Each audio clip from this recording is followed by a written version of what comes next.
दुखीलाई नि के खान मन लाउने हेर्नु न। आज फेरि मासु आधा किलो ल्याहा म मक्खै मासु देखेर अब प्याज काट्न लाहा म प्याज काटिसकेपछि अब मैले प्याज काटिसकेँ टमाटर काट्न लाएँ साथीहरू।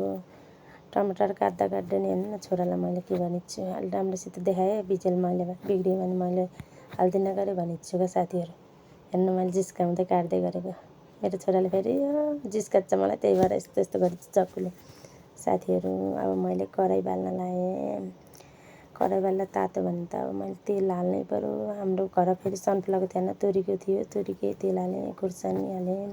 बाहिर फेरि हेर्नु सास ससुरा फेरि केटीले के भने मोबाइलमा त्यही बनाइदिनु लाउनुपर्छ सासूले फेरि हेर्नु त खुर्सानी पिसे ढङ्ग प्याज फेरि अब खरिसक्यो प्याज अब रातो रातो भइसक्यो साथीहरू।